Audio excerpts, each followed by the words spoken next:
आज चलते हैं लेके तीसरा पार्ट में। संपूर्ण इसी वीडियो में तीसरा पार्ट कंप्लीट देंगे। यदि आप लोग क्लास 12th में अच्छा अंक प्राप्त करना चाहते हो तो कॉपी और कलम लेके जुट जाइए, ठीक। और इसमें 8 अंक का पूछा जाएगा। 8 अंक आप लोग संकल्प ले लीजिए कि हमको 8 अंक कंप्लीट करके ही उठना। तो चलते हैं, ज़्यादा हम समय आप लोग न लेते हुए स्टार्ट कर देते हैं। कौन चीज़ स्टार्ट भी कर देते हैं? Electric current. Electric current Hindi में भी कहते हैं विद्युत धारा। क्या कहेंगे? विद्युत धारा। विद्युत धारा।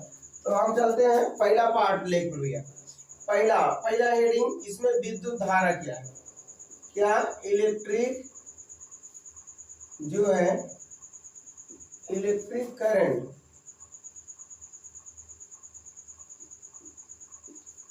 पहला हेडिंग आप लोग समझिए विद्युत धारा के बारे में। विद्युत धारा पार्ट ही है। पहले विद्युत धारा आप लोग समझ लीजिए क्या है विद्युत धारा। इलेक्ट्रिक करंट अर्थात विद्युत धारा। अब इसमें अगर परिभाषा में आप लोग अगर पूछेंगे परिभाषा सर जी क्या है परिभाषा, तो परिभाषा भी ऐसे बोल देना है। एक फार्मूला होता है Q इक्वल टू आई गुणे टी, ठीक। Q equal to I T ख्याल रखना। इसी में टी का जो है आई का मान निकालना है, तो टी को इस तरफ लेके चले आना होगा भैया। टी को इस तरफ लेके चले आना होगा।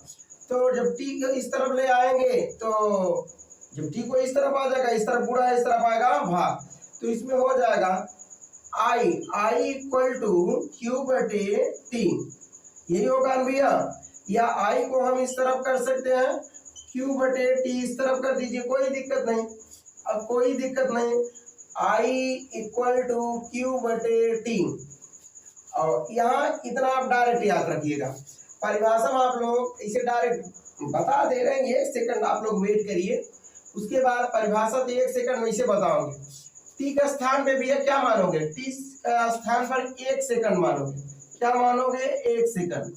टी का स्थान पे 1 सेकंड मान लीजिए, तो यहाँ पर आई इक्वल टू हो जाएगा क्यू बटे टी, यही याद रखिए, आई इक्वल टू क्यू बटे टी। उसके बाद टी का स्थान पे क्या लिख दोगे? टी का स्थान पे 1 सेकंड लिख दीजिए। क्या लिखोगे भैया? 1 सेकंड। टी का स्थान पे 1 सेकंड लिख दिया, हो गया। ये सब लिखने कोई जरूरत नहीं है। ये सब भैया लिखने की कोई जरूरत नहीं है। अर्थात आप लोग केवल इतना ही याद रखना, आई इक्वल टू क्यू बटे T, I equal to Q बटे टी, आई इक्वल टू छोटू क्यू बटे टी। अब टी का स्थान पे 1 सेकंड मान लीजिए। 1 सेकंड में बैटरी के अंदर से जितना धार आवेश प्रवाहित हो जाता है उसी को धारा कहते हैं। क्या कह रहे हो? अब इसका अर्थ अगर 1 सेकंड के लिए आप लोग जानना चाहते हो तो बता ही दे रहे हैं। बैटरी के अंदर क्या भरा रहता है? बैटरी के अंदर क्या भरा रहता है? आवेश। भैया बैटरी के अंदर क्या भरा रहता है? आवेश। अब इसमें आवेश भरा रहता है।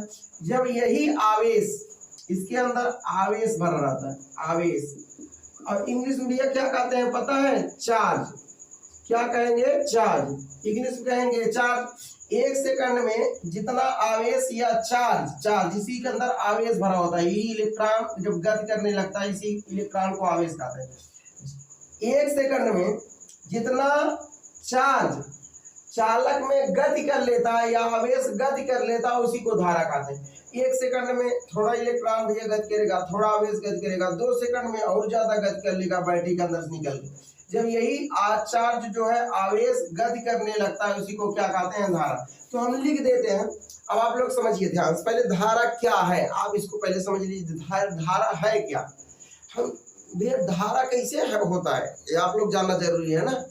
अब देखिए, जो चार्ज रुका रहता है, चार्ज बैटरी के अंदर सब लोग नहीं कहते कि हमारा बैटरी काफी देर तक चार्ज हो रहा है, तो वही चार्ज जब चालक में दौड़ने लगता है वो उसी को धारा कहते हैं।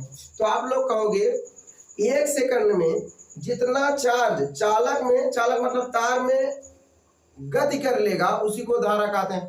तो अगर कोई व्यक्ति कह देगा 2 सेकंड में, अगर 2 सेकंड में बैटरी के अंदर से चार्ज चालक में गति करने लगता है अर्थात तार में दौड़ने लगता है, उसी को क्या कहते हैं? धारा। ऐसे बोल दीजिए, जरूरी नहीं है एक ही सेकंड बोलिए आप लोग।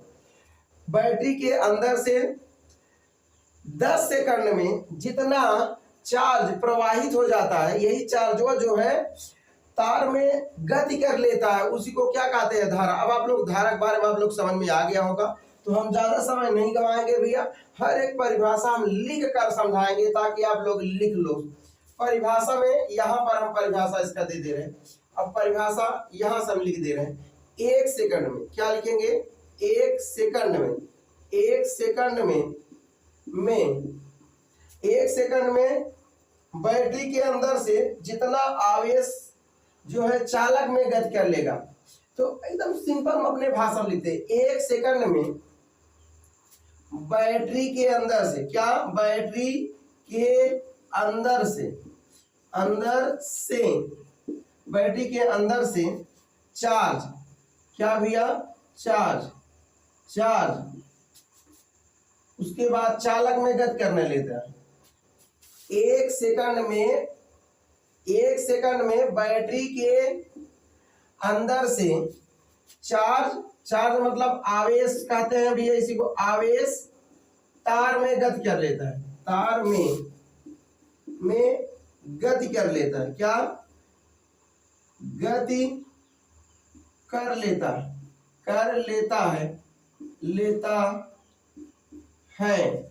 क्या कहते हैं भैया? विद्युत धारा कहेंगे। क्या कहेंगे? विद्युत धारा। अब आप लोग समझ में आ गया विद्युत धारा कहते हैं। किसी कोई दिक्कत? बस ऐसे आप लोग जानते रहिए एकदम अपने भाषा में, जब तक आप लोग सीखोगे नहीं। बैटरिया के अंदरवा से जो है चालक में अर्थात तार में जितना 1 सेकंड में जितना धारा चला जाता है, बैटरी के अंदर से धारा आप लोग ना बोल के आवेश कह दीजिए तो बेटर रहेगा, क्योंकि आवेश जाता है ना। चार्ज भी दौड़ेगा, जब भी दौड़ेगा यही चार्ज। तो बैटरी के अंदर से 1 सेकंड में जितना चार्ज चालक मतलब तार में गति कर लेगा, उसी को धारा कहते हैं।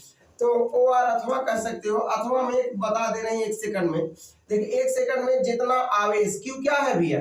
यहाँ लिख दे रहे हैं क्यू, छोटू क्यू आवेश है, आवेश। और इंग्लिश में ये चार्ज कहते हैं, यहाँ लिख दे रहे हैं चार्ज। इंग्लिश में ये क्या कहेंगे? चार्ज। और आई क्या है? आई धारा। आई भी क्या है? धारा। आई क्या है? धारा। 1 सेकंड में जितना आवेश, इसी को क्या कहेंगे भैया? आवेश। क्यू को आवेश चालक में गति कर लेता है, उसी को धारा कहते हैं। भैया क्या कहेंगे? धारा।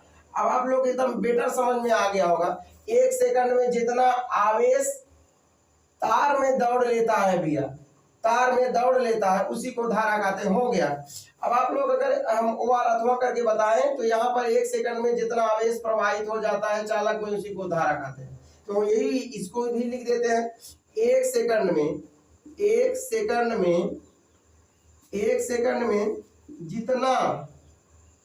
जितना आवेश प्रवाहित हो जाता है, क्या?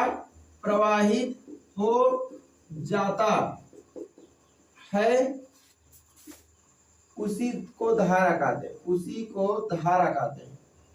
क्या कहेंगे भैया? धारा कहते हैं।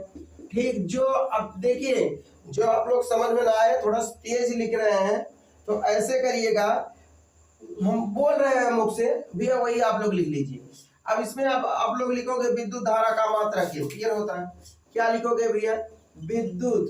विद्युत धारा का मात्रक एम्पियर होता है। क्या? एम्पियर होता है। विद्युत धारा का मात्रक एम्पियर होता है। बस और कुछ नहीं लिखना। और उसके बाद हम आगे भैया चलते हैं। उसके बाद जो है आगे चलते हैं, किसी को कोई दिक्कत नहीं होना चाहिए। ऐसे भी अगर आप लोग एक नंबर में अगर इतना आप लोग समय लगाओगे तो भी आप लोग पढ़ाई कर चुके, समझ आया कि नहीं? तो आप लोग जीवन में सफल नहीं होगे। क्या मतलब? ठीक। कॉपी कलम लेके बैठे रहिए, अगर नहीं समझ में आ रहा है तो उसको दोबारा रिवीजन कर लीजिए, दोबारा उसको भी आप और जो है इसको फिर से आप भैया पीछे कर लीजिए, वीडियो को आराम से पढ़िए। तो विद्युत धारा खत्म, या आप लोग अगला वाला हेडिंग भी आप चलेंगे, खाली देखते चलिए, ऐसे खटाखट देखते रहिए। और जो है देखिए, आदत नहीं पड़ा है इससे लिखने की भी व्हाइट बोर्ड पर। अब हम लोग भी ब्लैक बोर्ड से चाक से लिखे हैं, अब उसमें इतना अच्छा आदत पड़ गया है वहां पर कि बिना देखते ऐसे लिख दे, ऐसे धड़ाधड़ लिखते चले जाए, तभी से भी भाग रहा है इधर उधर। ठीक, आप लोग ये समझ लीजिए, गरीब जो है हमेशा लात खाते हैं, हमेशा वो लात खाते हैं भैया, ये ध्यान रख लीजिए। गरीब को भैया बहुत लात खाना होता है। देखिए, अगर मान लीजिए अगर डिजिटल बोर्ड यहाँ पर होता तो हम डिजिटल बोर्ड पर इतना हम प्रैक्टिस बना लिए होते, बिना देखे इसे धड़ाधड़ लिखते चले जाते, सामने वाला देखने वाला क्या क्या बात है। ठीक, अब कुछ दिन हम ब्लैक बोर्ड पर हम चाक से लिखना आदत भैया बिना देखे बन गया, तो उस पर जब हमारा हटा तो हमको ऑनलाइन पढ़ाना, इस पर पढ़ाना होगा। ठीक, तो इस पर आप कुछ दिन प्रैक्टिस करेंगे, तब हमारा जाके भी बढ़िया से लिखने लगेंगे। चलिए ठीक है, कोई दिक्कत नहीं, पढ़ने के लिए भी कोई दिक्कत नहीं। थोड़ा सा अक्षर अगर कम बैठ रहा है तो आप लोग एडजस्ट कर लीजिए। तो ये हो गया है, आगे भैया चलते हैं दूसरा हेडिंग पर भैया लेके चलते हैं आप लोग, किरचॉफ का प्रथम नियम। क्या भैया? किरचॉफ का प्रथम नियम, खाली देखते चलिए झट भैया। किरचॉफ का प्रथम नियम और किरचॉफ का प्रथम नियम। अब सोच रहे होंगे कि किरचॉफ का प्रथम नियम गुरुजी बोल रहे हैं, पुराने वाले बुक में भी किरचॉफ का प्रथम नियम दिया है और नए वाले बुक में अब किरचॉफ कर दिया है। ठीक, किरचॉफ का प्रथम नियम, धारा संबंधित इन्होंने भी किरचॉफ ने दो नियम दिए थे। कितना नियम दिए थे? दो नियम, पहला नियम और दूसरा नियम। इन्होंने पहले धारा है, 1 सेकंड में जितना आवेश प्रवाहित हो जाता है उसी को धारा कहते हैं। उसके बाद धारा का मात्रक भी एम्पियर होता है, तो धारा आई से प्रदर्शित करते हैं, I = Q/T। ये सब आप लोग जानना है और फिलहाल भी बताएं। और किरचॉफ का प्रथम नियम, अब किसी भी संधि पर इन्होंने भी बढ़िया चीज दी है, एक बढ़िया भैया नियम दिए, जहां पर तार जोड़ा जाता है, तार भैया जहां पर जोड़ा जाता है, मान लीजिए एक तार से धारा आ ही रहा है, अब हम भैया 2 तार में धारा बढ़ गया। ठीक, और जहां तार जोड़ा जाएगा, यहाँ भैया जोड़ा जाएगा, यहाँ पर धारा कुछ नहीं बचेगा।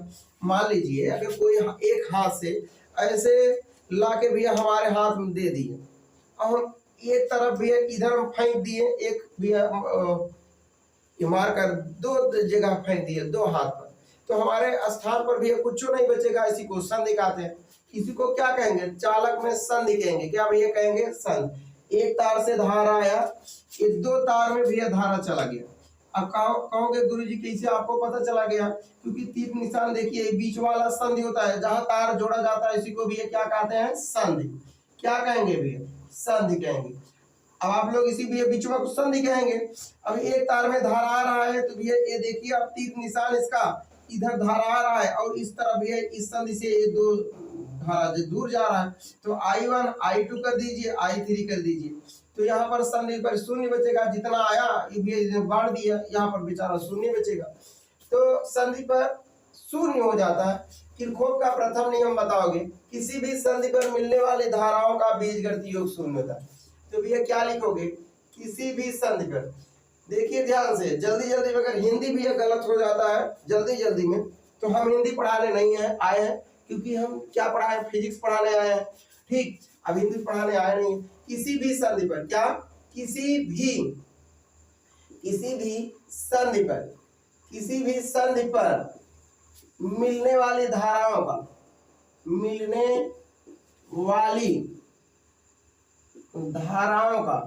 क्या भैया? धाराओं का बीजगणितीय योग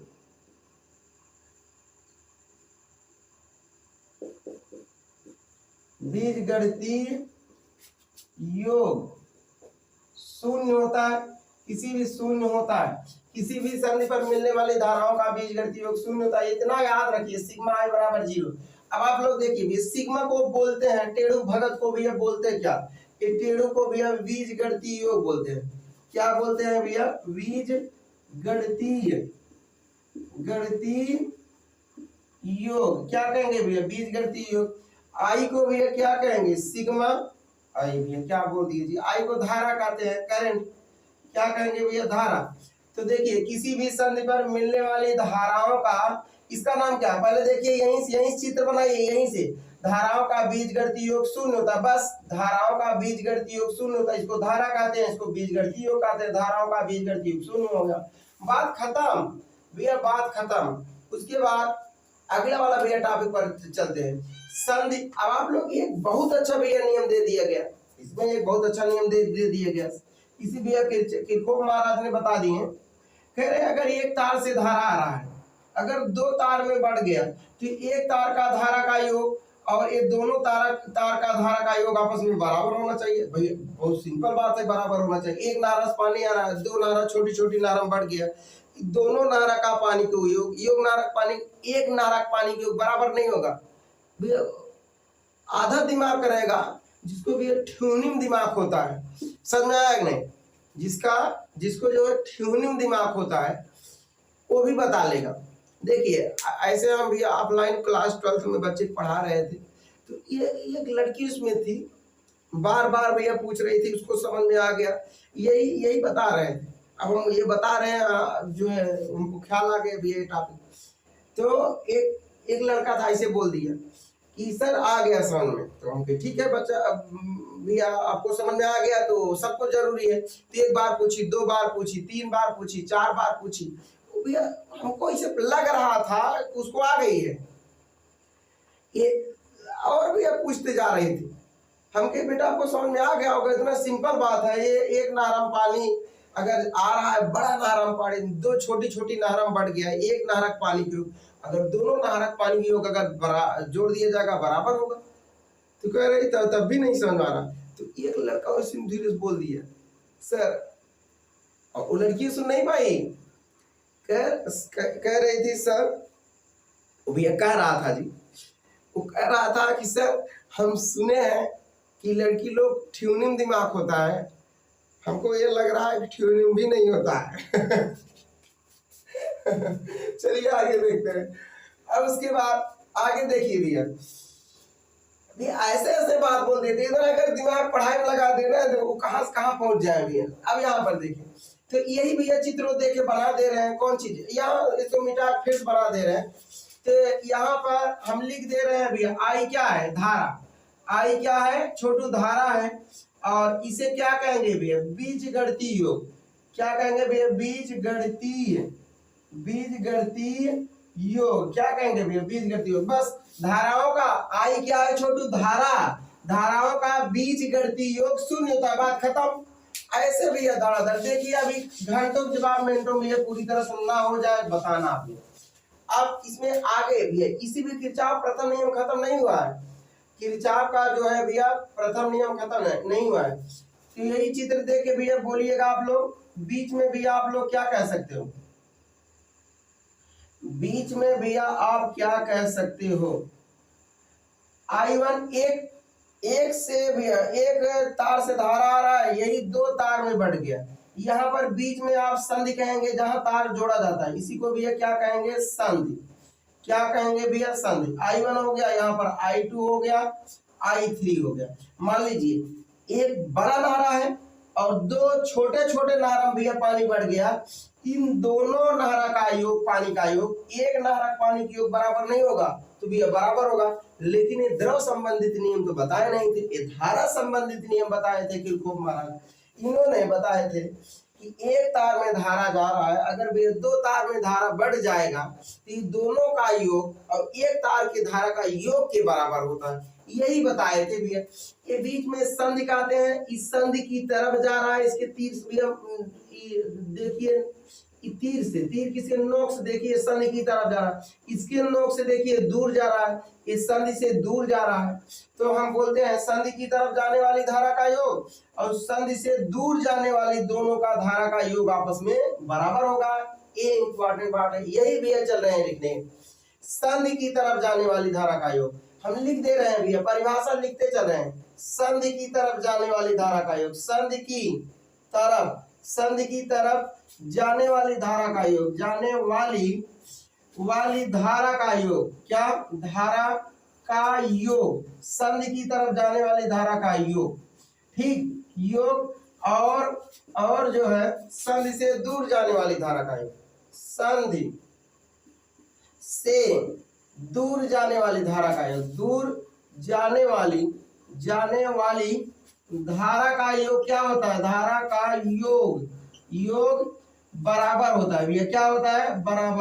बराबर होता है संधि की तरफ जाने वाली धारा का योग और संधि से दूर जाने वाली धारा का योग बराबर होता है। भैया हम लिख देते हैं बराबर ना, क्या भैया हम लिख देते हैं बराबर, जो है बराबर भैया हम लिख देते हैं। क्या लिखेंगे? I1 बराबर भैया लिख देंगे I2 धन I3। क्या? I2 धन I3। देखिए भैया I1 अगर हम कर देंगे I2 I3 के दोनों के धारा का योग हम कर देंगे तब I1 के बराबर होगा। किरचॉफ का प्रथम नियम भैया कंप्लीट होता है। अब चलते हैं किरचॉफ के द्वितीय नियम पर। देखिए हम यहाँ पर लिए हैं, इसको धड़ाधड़ मिटा देंगे ताकि हमको भैया उठाना ना पड़े फास्ट। तो चलते हैं आगे, चलते हैं भैया अगला किरचॉफ के द्वितीय नियम पर। उन्होंने धारा संबंधित भैया किरचॉफ महाराज ने कितना नियम दिए थे? 2। चाहे किरचॉफ कहिएगा चाहे किरचॉफ कहिएगा एक ही बात है। चाहे भैया किरचॉफ कहिएगा चाहे किरचॉफ कह दीजिए तब भी एक ही बात है। तो अगला पॉइंट पर भैया चलते हैं किरचॉफ का द्वितीय नियम। क्या भैया? किरचॉफ का द्वितीय नियम, किरचॉफ का द्वितीय नियम। क्या भैया? द्वितीय नियम, किरचॉफ का द्वितीय नियम। किरचॉफ का द्वितीय नियम पर चलते हैं। देखिए अब फिर इंपॉर्टेंट पॉइंट आ गया। अब तो भैया हम क्या करें, बार बार इंपॉर्टेंट भी आ जा रहा है। परिभाषा में आप लोग लिखोगे क्या? परिभाषा में यही चित्र यही देख के भैया लिख दीजिए, सिग्मा I गुणे R बराबर सिग्मा E। भैया सिग्मा I गुणे R बराबर सिग्मा E। आप लोग ऐसे भैया देख के लिखना है। थोड़ा सा पंखा भैया थोड़ा सा इधर कर ले, छोटा सा पंखा है। I क्या है भैया? I क्या है? I धारा है। क्या है भैया? धारा। I क्या है? धारा। और R क्या है? संगत प्रतिरोध। छोटू क्या है? संगत प्रतिरोध। क्या है भैया? संगत प्रतिरोध। क्या है? संगत प्रतिरोध। E क्या है भैया? विद्युत वाहक बल, विद्युत वाहक बल, विद्युत वाहक बल। क्या है भैया? विद्युत वाहक बल। अब विद्युत वाहक बल भैया, विद्युत वाहक बल का एक परिभाषा भी बताया जाएगा। एकांक आवेश के पूरे परिपथ में सेल द्वारा दी गई ऊर्जा को सेल का विद्युत वाहक बल कहते हैं। सेल का विद्युत वाहक बल इसे प्रदर्शित करते हैं। E बराबर W/Q। इसका मात्रक जो है जूल बटे कूलम होता है। E बराबर W/Q। बस हो गया भैया, सेल का विद्युत वाहक बल खत्म। तो हम भी बताएंगे, अभी भैया टॉपिक पढ़ा नहीं है, इसी पार्ट में पढ़ना होगा सेल का विद्युत वाहक बल क्या है, इसी टॉपिक में भैया पढ़ना होगा। तो देखिए किरचॉफ का द्वितीय नियम भैया जो है काफी नाम से जाना जाता है। ठीक, किस किस नाम से जाना जाता है पहले आप लोग समझ लीजिए। किरचॉफ के द्वितीय नियम कहिए या बंद पास का नियम कहिए। क्या कहोगे? बंद पास का नियम। और उसके बाद लूप का नियम कहोगे भैया। क्या कहोगे? लूप का नियम, लूप का नियम। उसके बाद धारा संबंधित किरचॉफ का द्वितीय नियम। क्या भैया लिखोगे? धारा संबंधित, धारा संबंधित किरचॉफ का द्वितीय नियम। क्या भैया? किरचॉफ का द्वितीय नियम। देखिए बहुत नियम से जाना जाता है। बंद पास का नियम, लूप का नियम, धारा संबंधित किरचॉफ का द्वितीय नियम, किरचॉफ का नियम, ये सब भैया किरचॉफ के नियम से ही जाना जाता है। ठीक, वोल्टता का नियम, महापुरुष इसका बहुत ही बहुत नियम है भी, इसका सबसे ज्यादा नाम है जी वोल्टता का नियम। देखिए वोल्टता दिखाई दे रहा है नहीं जी? वोल्टता का नियम देखिए पढ़ लीजिए आप लोग। वोल्टता का नियम हम बोल रहे हैं, ध्यान से आप लोग जो बोल रहे हैं भैया उसको भी आप लोग क्लियर करिएगा। ठीक, ये सब नाम है। क्या है भैया? नाम। अब यही दे के भैया परिभाषा आप लोग लिख देना, यही दे के भैया परिभाषा लिख देना। यहाँ हम लिख दे रहे हैं I धारा, तभी तो आप लोग भैया परिभाषा लिखने में आसान होगा, तभी तो लिखने में आसान होगा ना। I क्या है भैया? धारा। I क्या लिखेंगे? धारा।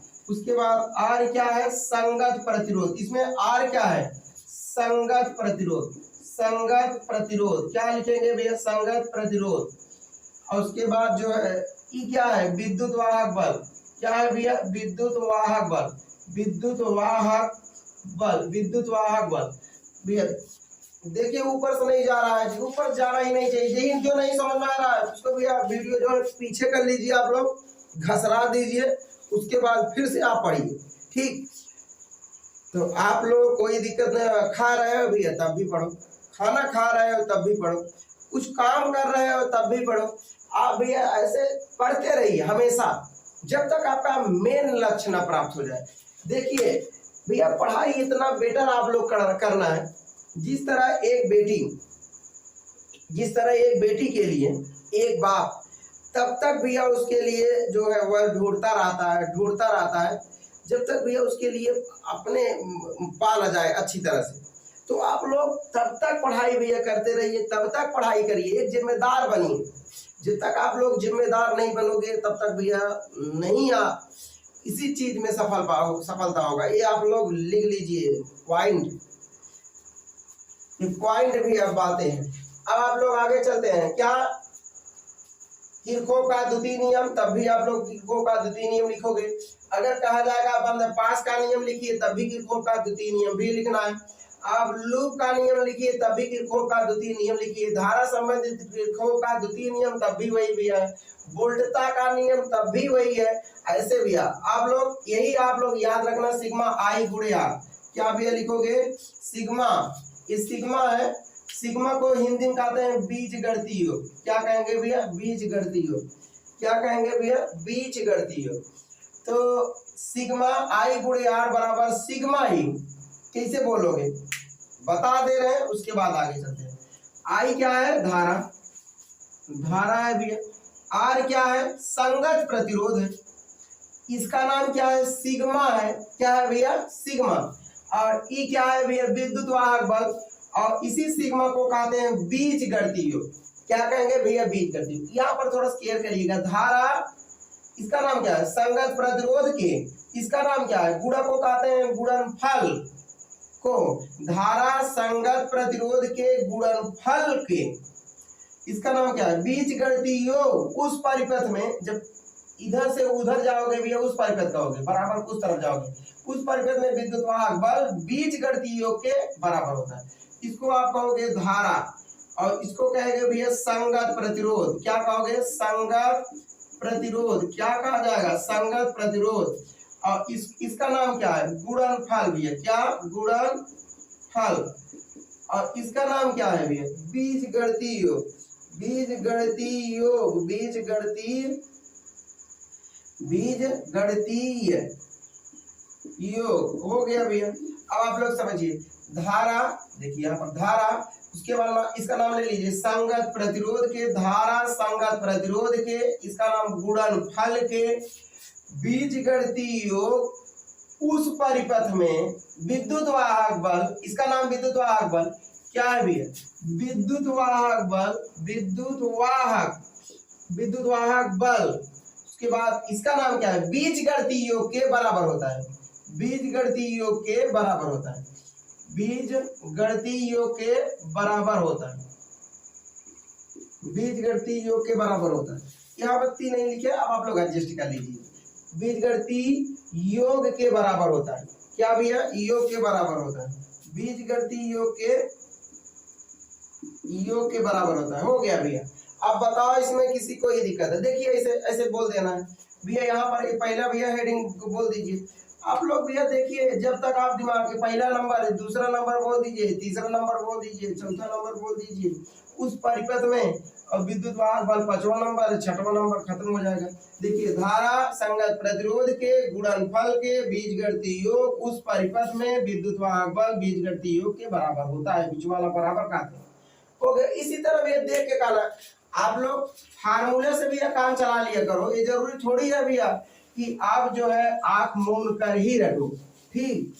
आप भैया जैसे आप लोग बेड़ा पार हो जाए उसी तरह, ठीक है, समझ में आया कि नहीं। तो हम यही परिभाषा लिख देते हैं भैया। यहाँ पर ऐसे चित्र, इसी में आप लोग फार्मूला एक जगह लिखे रहिए आप लोग, सिग्मा आई गुणे आर बराबर सिग्मा ई। तो भैया यही पर लिख रहे हैं।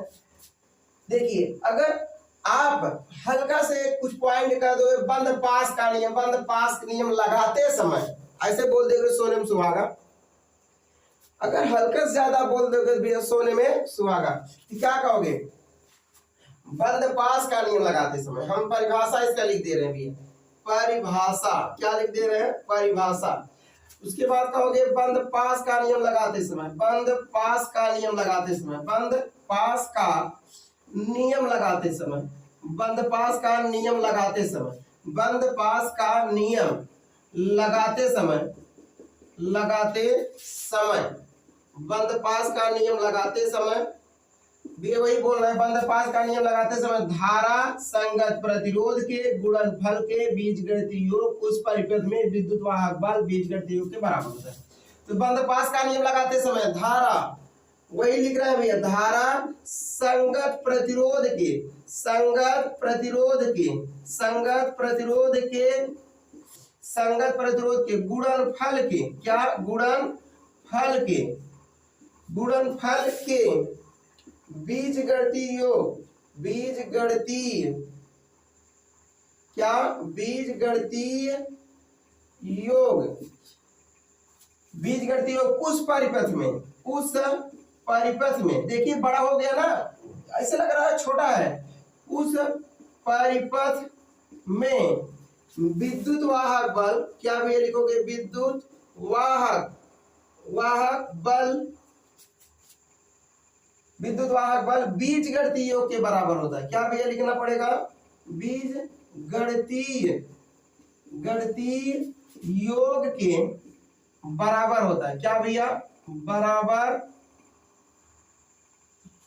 बराबर होता है। बस अब भैया उसके नीचे लिख दीजिए सिग्मा आई गुणे आर बराबर सिग्मा ई। बस हो गया भैया, सिग्मा आई गुणे आर बराबर सिग्मा ई। और जहां करके लिख दीजिए, क्या लिखोगे? जहां, जहां वही चीज लिख देना, इसी तरह लिखना है। जहां आई धारा, आई धारा, आर संगत प्रतिरोध, क्या लिखोगे? संगत प्रतिरोध, क्या भैया? संगत प्रतिरोध।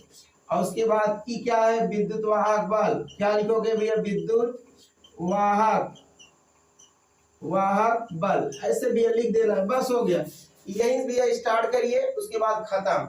आप लोग भैया देखिए कितना आप लोग भी हेडिंग पढ़ा चुके हैं। अभी भैया अभी भी कितना हेडिंग पढ़ा है। पहले भैया पढ़ाया गया 1 सेकंड में जितना आवेश प्रवाहित हो जाता है उसी को भैया चालक जो है धारा कहते हैं। 1 सेकंड में जितना आवेश प्रवाहित हो जाता है उसी को धारा कहते हैं। उसके बाद फिर अगला हेडिंग बताया कि किरचॉफ का प्रथम नियम, किसी भी संधि पर मिलने वाली धाराओं का बीजगणितीय योग शून्य होता है। उसके बाद अगला हेडिंग भैया पढ़ाया गया बंदपास का नियम, जो है लूप का नियम, वोल्टता का नियम, किरचॉफ का द्वितीय नियम।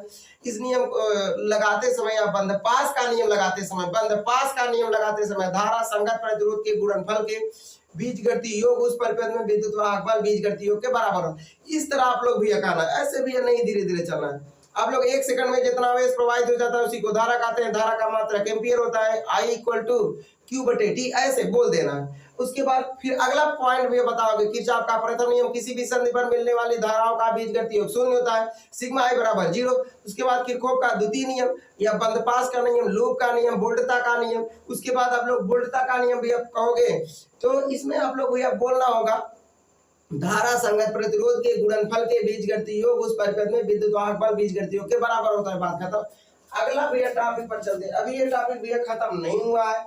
किरचॉफ का द्वितीय नियम भैया अभी टॉपिक खत्म नहीं है, उसके आगे चलते हैं। किरचॉफ का द्वितीय नियम भैया अभी खत्म नहीं हुआ है, ध्यान रखना। फिर से एक बार कह दे रहे हैं, किरचॉफ का द्वितीय नियम अभी खत्म नहीं है। उसके बाद एक पॉइंट और लिखना है जो महत्वपूर्ण पॉइंट भी है, उसको भी लिखना है जो महत्वपूर्ण पॉइंट है। इसको स्क्रीनशॉट लेना चाहते हो ले लीजिए, उसके बाद आगे चलते हैं। भैया स्क्रीनशॉट लेना चाहते हो ले लीजिए, उसके बाद आगे भैया चलते हैं। स्क्रीनशॉट भैया लेना है ले लीजिए, उसके बाद आगे चलते हैं।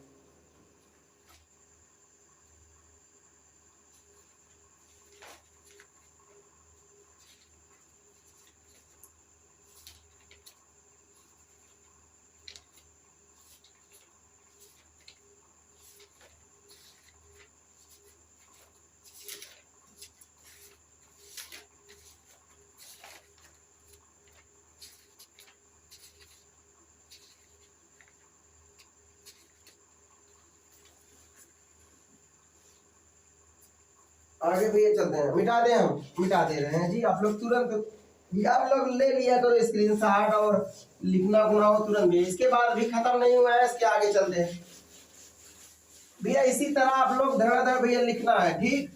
अगर आप लोग हल्का से लापरवाही करोगे तो भैया दिक्कत हो जाएगा। आप लोग जिस प्रकार देखिए, जब आप लोग बरसात समय चलते हो हल्का से लापरवाही करते हो भैया पूरी तरह गिर पड़ते हैं। इसमें भी उसी तरह भैया पढ़ाई करना। अगर हल्का से लापरवाही करोगे तो भैया पूरी तरह से गिर जाओगे। तो आप लोग उस तरह से लापरवाही भैया नहीं करना है। आप लोग ये समझ लीजिए, हम हल्का से भी लापरवाही नहीं करेंगे, और जब लापरवाही नहीं करोगे भैया गिरने को नाम ही आवाज ही नहीं आएगा, गिरने का भैया सवाल ही पैदा नहीं होता। तो आगे चलते हैं। किरचॉफ का द्वितीय नियम अभी भैया समाप्त नहीं हुआ है, इसमें पॉइंट में भैया लिखाएंगे। इस नियम को लगाते समय धारा की दिशा में, थोड़ा सा आप लोग पहले देख लीजिए उसके बाद चलते हैं भैया, थोड़ा सा देख लीजिए उसके बाद चलते हैं। देख लीजिए, लिख कर भैया बताना होगा, थोड़ा टॉपिक कुछ ज्यादा हो जाएगा। अगर हमको लिख के नहीं बताना होता तो हम भैया 10 मिनट में खत्म कर देते। 24 घंटे में पूरा हेडिंग बिना देखे भैया, और पूरा फिजिक्स ना खत्म कर दें तो भैया बिना हेडिंग देखे 24 घंटा के अंदर में से भैया धड़ाधड़ बोलते चले जाए। इतिहास का भैया हो, संविधान का हो, बिना हेडिंग देखे भैया इसे फटाफट पढ़ाते चले जाए। क्या भैया रीजन क्या है? कुछ भैया इस क्षेत्र में मेहनत कर लिए हैं, कुछ इस क्षेत्र में जितना भी मेहनत करना चाहिए उतना नहीं किए हैं, समझ। तो चित्र इसका आप लोग ख्याल रखना। क्या चित्र इसका भैया आप लोग ख्याल रखना। चित्र आप लोग अगर नहीं रख पाओगे ख्याल तो भैया आप लोग नहीं बना पाओगे, या नहीं याद भी नहीं होगा। सिंपल बात, याद ही नहीं होगा। चित्र माध्यम आप लोग ज्यादा ज्यादा बताएंगे या फार्मूला के माध्यम से, ज्यादा नहीं, पूरा फिजिक्स से कहो बताएंगे भैया, ठीक। ज्यादा बातें नहीं होता, पूरा फिजिक्स ही बताएंगे चित्र के माध्यम से। ऐसे आप लोग चित्र बनाना है, ऐसे भैया आप लोगों को चित्र बनाना है। थोड़ा सा हम इधर कर दे रहे हैं, ज्यादा सही रहेगा ताकि बढ़िया से कंप्लीट हो। ये बड़ा वाला जो लाइन रहता है हमेशा पॉजिटिव रहता है, छोटा वाला निगेटिव, और ये बड़ा वाला पॉजिटिव, छोटा वाला निगेटिव। चित्र आप लोग भैया जो लाइव क्लास में है फिलहाल वो आप लोग कंप्लीट करते रहिए भैया, कंप्लीट करते रहिए आप लोग। इस सब अपने मन से आप लोग भैया बनाना होगा, ये सब अपने मन से ही बनाना होगा, ठीक। और सब भैया अपने मन से ही बनाना होगा। तो इतना तो आप लोग कंप्लीट रखना ही होगा। तो यहाँ पर हम लिख दे रहे हैं जो है I1 R1, यहाँ पर यहाँ लिख दे रहे हैं I2 और R2, यहाँ पर I1 धन I2। ये चित्र रट डालिए भैया, चबा डालिए, खा डालिए, कुछ भी कर डालिए, लेकिन याद कर लीजिए आप लोग दिमाग में, ठीक। और उसके बाद R3 यहाँ पर भैया समझ में आया नहीं? तो इतना आप लोग। एक तीर का निशान को भैया धारक दिशा कहते हैं। जो हमारे भैया ऑफलाइन में बच्चे पढ़ते होंगे तो भैया उनको खाली रिवीजन की जरूरत है, ठीक। जो ऑफलाइन में भैया ये सब एकदम बेटर पढ़ाया जाता है, हर एक हेडिंग प्रैक्टिकल करके लगभग दिखाने का प्रयास करते हैं, हर एक हेडिंग, ठीक। देखिए इसी को कहते हैं धारा की दिशा भैया। ये तीर को कहते हैं धारा की दिशा। इस तीरों को भैया क्या कहते हैं? धारा की दिशा कहते हैं। क्या भैया कहेंगे? धारा की दिशा। क्या कहेंगे भैया? धारा की दिशा। क्या कहा जाएगा? धारा की दिशा। I1, I2, I3 को भैया केवल धारा कहेंगे। I1 हो गया, I2 हो गया, ये सब भैया धारा है केवल। क्या है? धारा। ये सब भैया धारा है। तो इस नियम को लगाते समय, किसका नियम भैया? कहोगे बंदपास का नियम लगाते समय धारा की दिशा में ये धारा की दिशा हो गया। अगर धारा की दिशा जिस तरफ भैया जा रहा है अगर उसी तरफ धारा भी जाएगा तो धारा और संगत प्रतिरोध के गुणनफल का मान धनात्मक होगा। जिस तरफ धारा जा रहा है अगर उसी तरफ जो है धारा की दिशा जिस तरफ जा रहा है उसी तरफ भैया धारा भी जाएगा। धारा और संगत प्रतिरोध के गुणनफल का मान धारा की दिशा को, इस तीर को भैया तीर के निशान को कहते हैं धारा की दिशा। धारा की दिशा का आप पति समझ लीजिए, धारा को पत्नी समझ लीजिए। जिधर पति जाएगा उधर पत्नियां भी जाएगा भैया, पत्नी भी जाएगी। तो धारा और संगत प्रतिरोध के गुणनफल का मान धनात्मक होगा। यही हम बातें भैया लिखने जा रहे हैं। और जब धारा की दिशा में बैटरी के ऋण सिरे से धन सिरे की तरफ धारा की दिशा को चलने पर सेल के विद्युत वाहक बल का मान धनात्मक लिया जाता है। तो ये हम बातें भी लिख के समझा दे रहे हैं, ज्यादा आप लोग समझ में आएगा। इस तरह भी आप लोग समझ में कम आएगा तो हम लिख देते हैं, उसके बाद ये बातें समझाते हैं। ये मत सोचिएगा हमको भैया नहीं समझ में आया। आप लोग हिम्मत कहाँ इतना पढ़ाई क्षेत्र में हार जाते हैं, ठीक।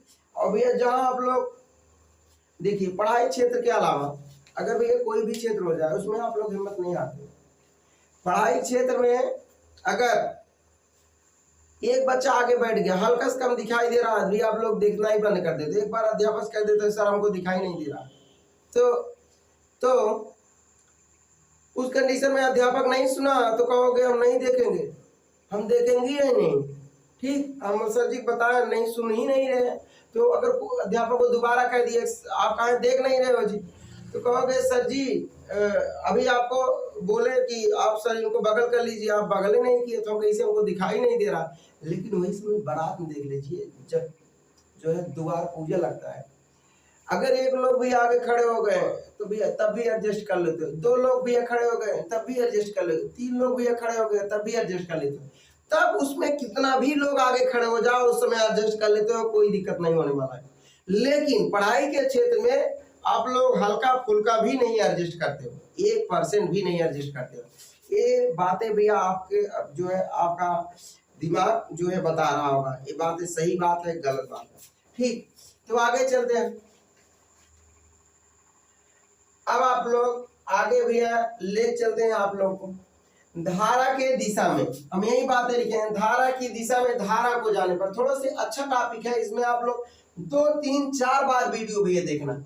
यही किरचॉफ का द्वितीय नियम कम से कम 4 बार वीडियो देखना, घुमा घुमा पिछड़ा तब जाके बेटर समझ में आएगा। हम जल्दी बोल दे रहे हैं क्योंकि हमको पाठ भी खत्म करना है। तो भैया जिसको ना समझ में आए 2, 3, 4 बार इसको भैया पिछड़ा देखना।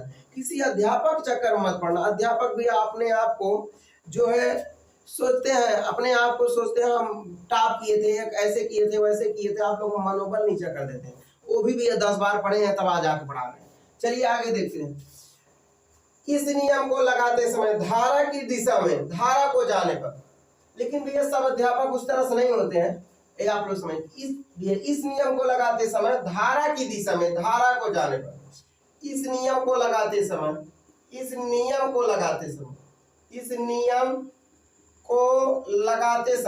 क्या भैया, इस नियम को लगाते समय धारा की दिशा में धारा को जाने पर, क्या भैया, धारा को जाने पर, इस नियम को लगाते समय धारा की दिशा में धारा को जाने पर धारा और संगत प्रतिरोध के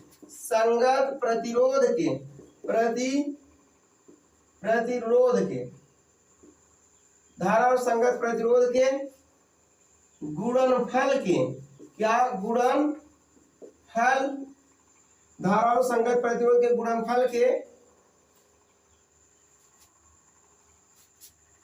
मान को कह दे रहे हैं, मान को धनात्मक लिया जाता है, मान को धनात्मक लिया जाता है। क्या भैया, धनात्मक लिया जाता है। ये बातें भैया पॉइंट है, अभी हम बता देते हैं और उसके बाद एक पॉइंट और लिखते हैं, उसके बाद तब साथ में बताएं। बैटरी धारा की दिशा में बैटरी के ऋण सिरे से धन सिरे की तरफ चलने पर, धारा की दिशा में क्या लिखोगे भैया, धारा की दिशा में, धारा की दिशा में बैटरी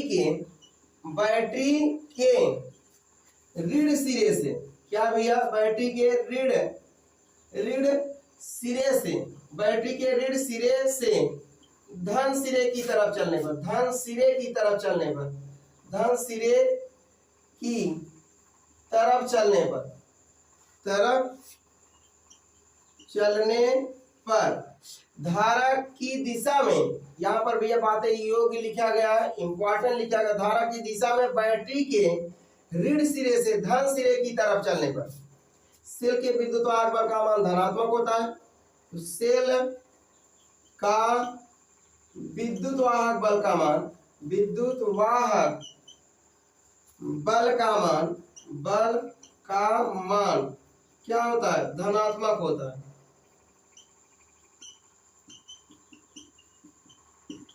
धनात्मक होता है। सेल के विद्युत वाहक बल का मान भी क्या होता है, धनात्मक होता है।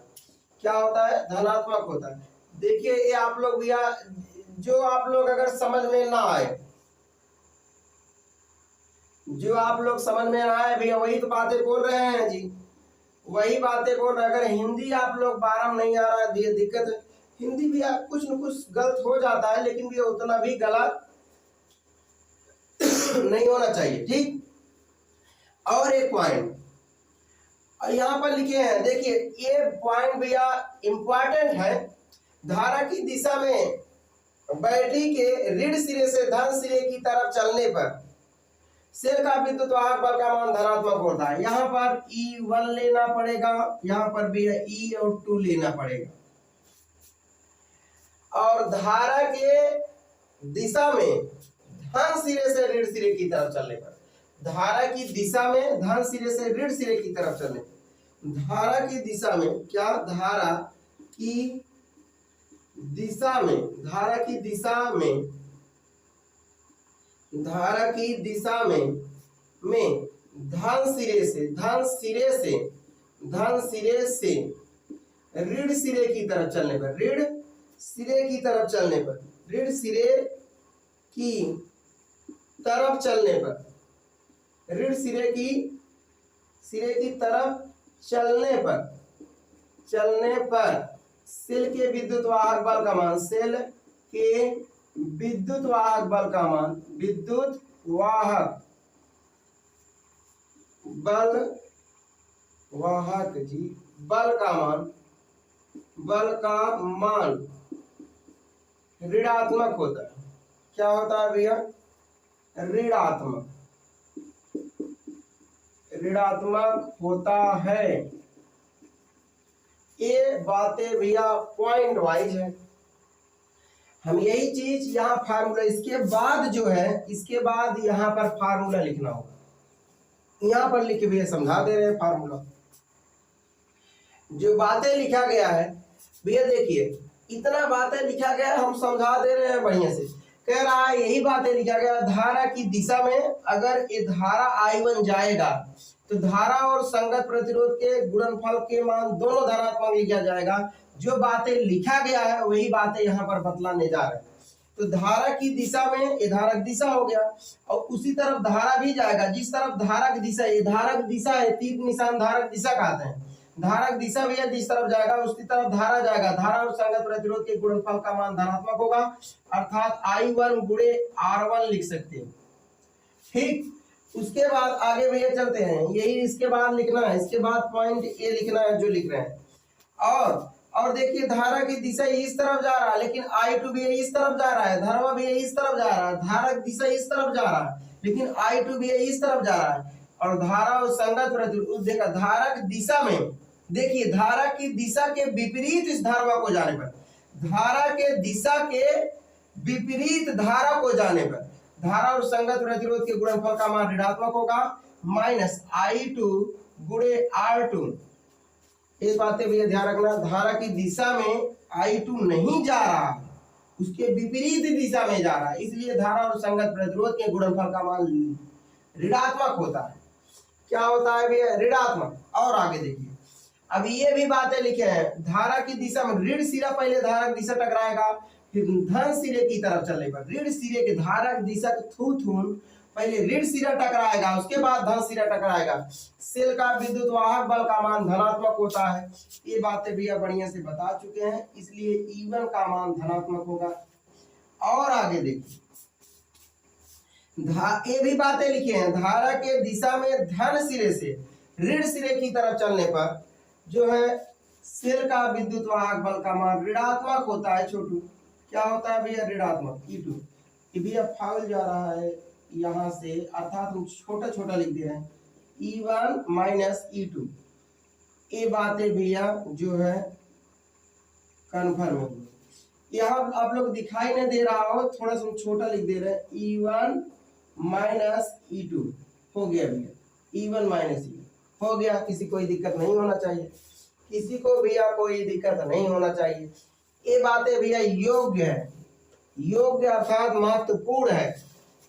अब आप लोग समझिए, यही तो भैया लिखा गया है, धारा इस नियम को लगाते समय धारा की दिशा में धारा को जाने पर धारा और संगत प्रतिरोध के गुणनफल का मान धनात्मक होता है। धारा के विपरीत दिशा में इस धरवा को जाने पर धारा और संगत प्रतिरोध के गुणनफल का मान ऋणात्मक होता है।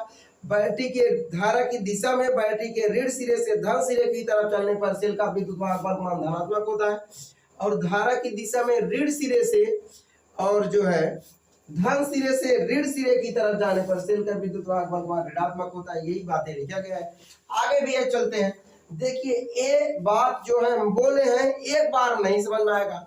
जितना लोग भैया हमारे जो है लाइव ऑफलाइन बच्चे नहीं पढ़े हो, जितना भी लोग भैया हो, एक बात एक बार में नहीं समझ में आई, इसे भैया 2-3 बार आप यही बातें भैया दोबारा रिवीजन करिए, तिबारा रिवीजन करिए, 4 बार रिवीजन करिए, समझ में आए। जब तक ये बातें आप लोग समझ में ना आए तब तक भैया देखते रहिए। ये होता है पढ़ाई में जिद, और भैया अगर किसी में जिद करना चाहिए तो पढ़ाई में जिद करना चाहिए। ठीक, तो आगे चलते हैं। दूसरा पॉइंट, एक बातें भैया और पॉइंट हम लिखा देते हैं, एक पॉइंट भैया और लिखा देते हैं।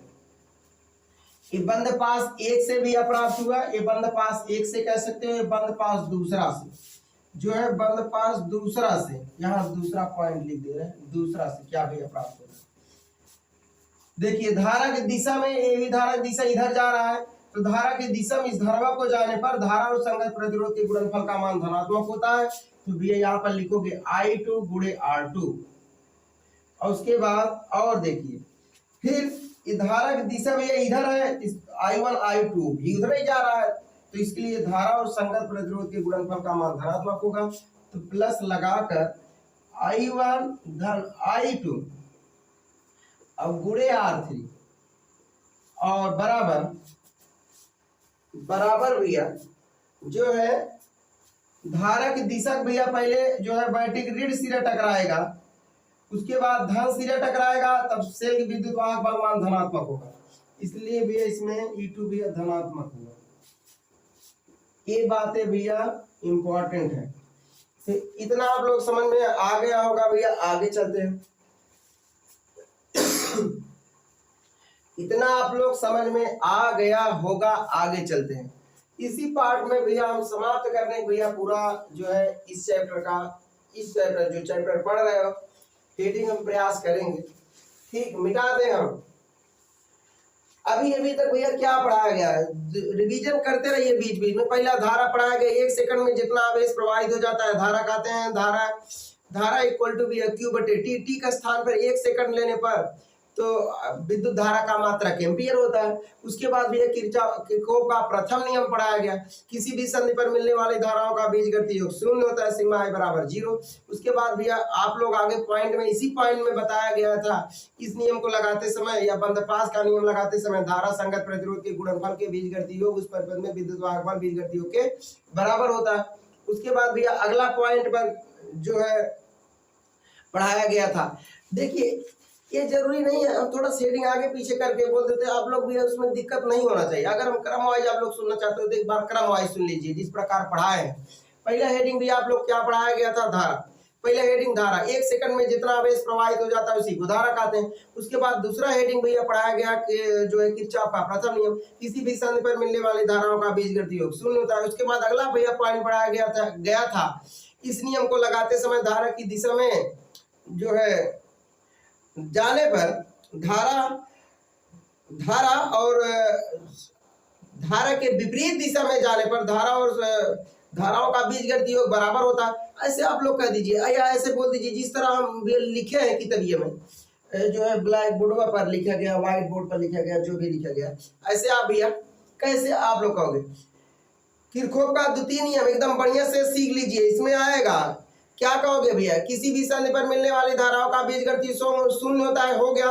उसके बाद आप लोग भैया बताओगे संधि की तरफ जाने वाली धारा का मान संधि से दूर जाने वाली धारा का मान आपस में बराबर होता है, ये भी हो गया I1 बराबर I2 धन I3। उसके बाद भैया किरचॉफ का द्वितीय नियम, किरचॉफ का द्वितीय नियम बताओगे भैया धारा और संगत प्रतिरोध के गुणनफल के बीजगणितीय योग उस परिपथ में विद्युत वाहक बल बीजगणितीय योग के बराबर होता है, ये भी भैया पॉइंट बताया गया। उसके बाद अगला पॉइंट बताया गया जो है इस नियम को लगाते समय धारा की दिशा में धारा को जाने पर धारा और संगत प्रतिरोध के गुणनफल का मान धनात्मक होता है, धारा के विपरीत दिशा में धारा को जाने पर धारा और संगत प्रतिरोध के गुणनफल का मान ऋणात्मक होता है। और बैटरी के ऋण सिरे से धन सिरे की तरफ चलने पर सेल का विद्युत वाहक बल मान धनात्मक होता है। बैटरी के जो है बैटरी के कौन चीज बैटरी के धन सिरे से ऋण सिरे की तरफ चलने पर सेल का विद्युत वाहक बल का मान क्या होता है? ऋणात्मक होता है।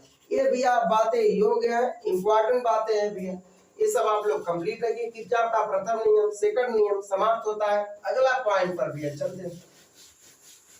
अगला पॉइंट पर भैया इसी तरह धड़ाधड़ भैया खत्म करना है आप लोग, इसी तरह भैया धड़ाधड़ आप लोग खत्म करना है, ठीक इसी तरह भैया आप लोग धड़ाधड़ खत्म करना है भैया, समझना है। एक बार आप मेहनत करके भैया पढ़ लीजिए, पूरा जीवन भर सुखी रहिए। अगर आप लोग यही 2 साल 1 साल आप लोग अगर जो है लापरवाही कर दोगे भैया पूरे 40 साल आने वाला भैया नरक हो जाए। चलिए आगे चलते हैं, आगे भैया चलते हैं। इसके बाद बहुत सिंपल भैया ओम का नियम इसमें है। क्या भैया? ओम का नियम। क्या पढ़ना है? ओम का नियम। 1 सेकंड भैया निपटा देते हैं। ओम का नियम क्या? ओम का नियम क्या है? ओम का नियम देखिए V अनुक्रमानुपाती I। अब आप लोग ओम का नियम यही बताया करिए भैया। क्या है V? क्या है? विभवांतर। V क्या है भैया? विभवांतर। विभवांतर। अब I क्या है भैया? धारा है। I क्या है? धारा। I क्या है भैया? धारा।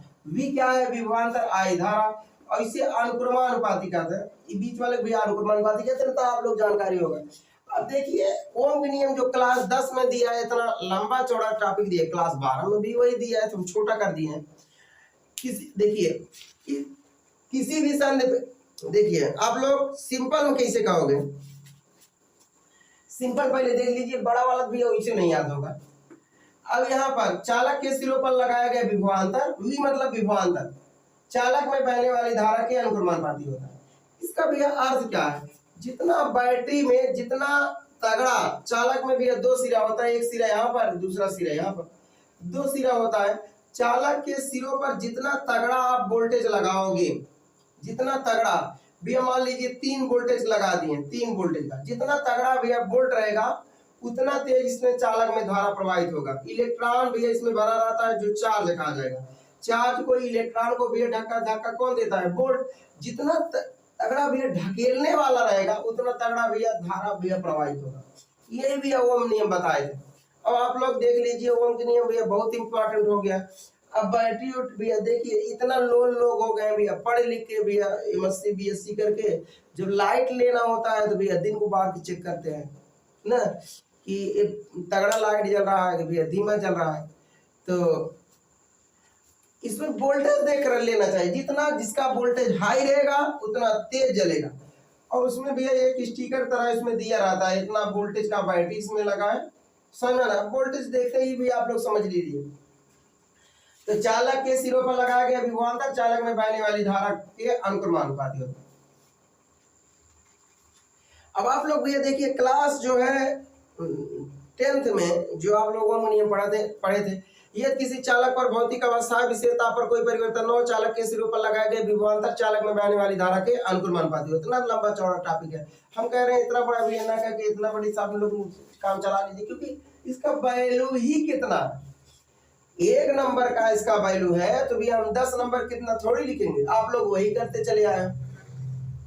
जो छोटा टॉपिक है तभी भी यही स्थान को भी लिख देते हो ज्यादा से। अब जितना जिसका वैल्यू रहना चाहिए उतना ही वैल्यू देना चाहिए। ठीक, अब आप लोग समझिए। तो कहोगे चालक के सिरों पर लगाए गए विभवांतर, हम लिख देते हैं, इसका भी टॉपिक नहीं भैया, धोधा टाइप का लिख दोगे। देखिए भैया, जो हम अब पूरा हम लिख रहे हैं तो उसमें समय लगेगा, यही हमको बोलना होता तो भैया वैसे बोल दिए होते। तो ओम का नियम आप लोग परिभाषा लिखोगे, क्या भैया, परिभाषा, क्या परिभाषा, परिभाषा लिखोगे। चालक के सिरों पर लगाए गए विभवांतर, क्या भैया, चालक, चालक के सिरों पर, चालक के सिरों पर लगाए गए विभवांतर, लगाए गए विभवांतर, चालक के सिरों पर लगाए गए विभवांतर चालक में बहने वाली धारा की, चालक में बहने वाली धारा के अनुक्रमानुपाती होता है। बहने वाली धाराओं का, धारा का अनुक्रमानुपात। देखिए चालक के सिरों पर लगाया गया विभवांतर विभवांतर, चालक के सिरों पर लगाया गया विभवांतर चालक में बहने वाली धारा के अनुक्रमानुपाती होता है। चालक में बहने वाली धारा, चालक में बहने वाली धारा के, बहने वाली धारा, धारा के अनुक्रमानुपाती होता है, अनुपाती होता है। बस हो गया भैया, हो गया, होता है, हो गया भैया। और जहां वी ऐसे लिख दीजिए, जहां, जहां वी विभवांतर है, क्या है भैया, विभवांतर, जहां वी विभवांतर, आई क्या है भैया, धारा है, आई क्या है, धारा, वी विभवांतर आई धारा, और उसके बाद वी अनुक्रमानुपाती वर्ड हटेगा, बराबर आएगा आर आई।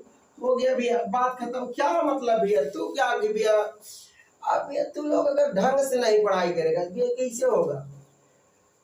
ठीक, कहते हैं ना भैया, तू क्या गुंडा बनेगा रे।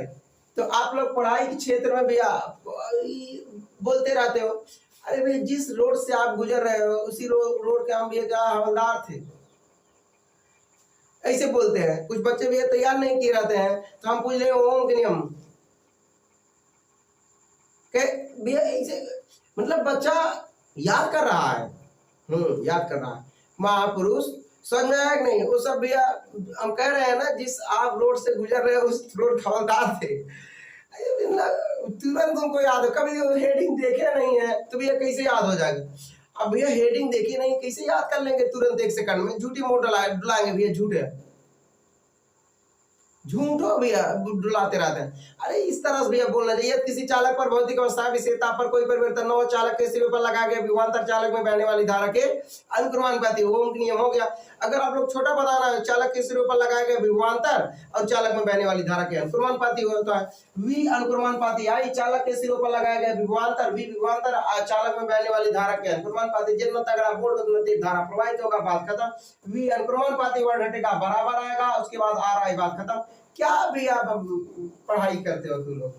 आगे चलते हैं, ओम का नियम खत्म, उसके बाद व्हीट स्टोन स्टेज पर ले चलते हैं भी हम, उसके बाद विभव मापी पर ले चलेंगे, अच्छा अच्छा टॉपिक पर ले चलेंगे भी, अच्छा अच्छा टॉपिक पर हम मिटा दे रहे हैं। आगे भैया चलते हैं, मिटा के भी आगे चलते हैं। ठीक, मिटा के जो है भैया आगे चलते हैं, मिटा के भैया आगे चलते हैं। उसके बाद अगला पॉइंट पर बताएंगे भैया क्या, विभव मापी पहले देख लीजिए, उसके बाद तब आगे ले चलते हैं। क्या है भैया विभव मापी, क्या विभव मापी, क्या विभव मापी चित्र आप लोग भैया याद रखना होगा। विभव मापी में माना ये भी एक विभव मापी तार है, यहां से स्टार्ट कर दे रहे हैं भैया, हमको लिख लिख के नहीं लिखाना होता, समय ज्यादा नहीं देते भैया, ठीक, ज्यादा समय नहीं लगता। माना ये भी एक विभव मापी तार है, ये भी एक विभव मापी तार है जिसके साथ बैटरी भी, बैटरी कह सकते हो,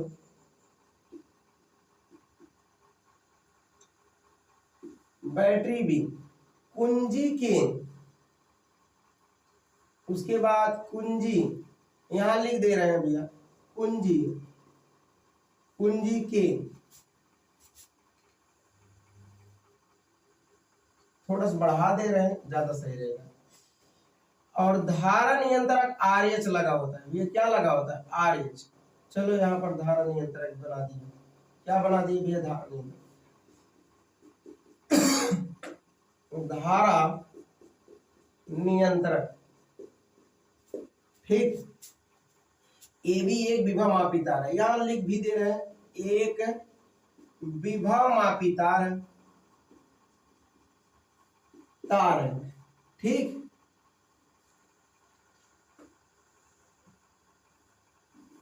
और इस सेल का धन सिरा विभव मापी तार के ए सिरे से जोड़ देते हैं। अभी बता रहे हैं, यही देख बोलना है, कुछ नहीं रटना है। और रटोगे भैया ध्यान देना, यही ये समझ लीजिए, यही चित्र देख के बोलना है भैया, चित्र देख कर। देखिए कैसे अभी भैया धड़ाधड़ बताओगे। ये क्या है, धारा मापी। ये क्या है भैया, धारा मापी। ये क्या कहोगे, धारा मापी। तो देखिए ई क्या है, ई सेल का विद्युत वाहक बल, सेल का विद्युत वाहक बल, सेल का विद्युत वाहक बल। ये क्या है भैया, सेल का विद्युत वाहक बल। ऐसे भैया माना ए भी एक विभव मापी तार है, यहाँ पर लिख दीजिए, सोने में भैया सुहागा हो जाएगा, ठीक। बस ऐसे में थोड़ा लिख दीजिए। जो जी भैया जब भी कहेगा विभव मापी की रचना कार्य विधि का सचित्र वर्णन कीजिए। अभी से भैया यहीं से आगे चलते हैं इसी पर। यहाँ पर सेल का विद्युत वाहक, यहाँ तक भैया समझ में आ गया था आप लोग। ई सेल का विद्युत वाहक बल है, तो इसमें लिखोगे क्या, इसमें जब भी पूछा जाएगा, कहेगा विभव मापी का रचना कार्य विधि का सचित्र वर्णन कीजिए, तो भैया इसका रचना बताना पड़ेगा, उसके बाद कार्य विधि बताना पड़ेगा, और जो है सूत्र का निगमन भी करना पड़ेगा। हल्का छोटा सा है। माना ए भी एक विभव मापी तार है, जल्दी से देख लीजिए, उसके बाद हम यही छोटा बना के लिख देते हैं। माना ए भी एक विभव मापी तार है, और विभव मापी तार के साथ बैटरी भी कुंजी के, यहाँ पर तथा वर्ड लगा दीजिए, तथा धारा नियंत्रक आरएच जुड़ा होता है। इसी परिपथ को प्राथमिक परिपथ कहते हैं। कौन चीज भैया, प्राथमिक परिपथ कहते हैं। फिर सेल के धनात्मक सिरे को, ये धनात्मक सिरा हो गया सेल का, सेल के धनात्मक सिरे के विभव मापी तार के सिरे से जोड़ देते हैं, और ऋणात्मक सिरे को ये धारा मापी से जोड़कर विसर्पी कुंजी J0 से जोड़ देते हैं। बस हो गया। इसका रचना भैया यही है। रचना में आप लोग दिमाग ही नहीं लगाना है, कार्य विधि में भी दिमाग आप लोग नहीं लगाना होगा, 1% भी आप लोग दिमाग लगाने की आवश्यकता नहीं है। चलिए आगे देखते हैं। हो गया यहाँ तक भैया, किसी कोई दिक्कत है, यहाँ तक भैया आप लोग दिक्कत नहीं होना चाहिए। ओके, आप लोग एक बार फिर समझ लीजिए, उसके बाद आगे चलते हैं। माना ए बी क्या है, एक विभव मापी तार है।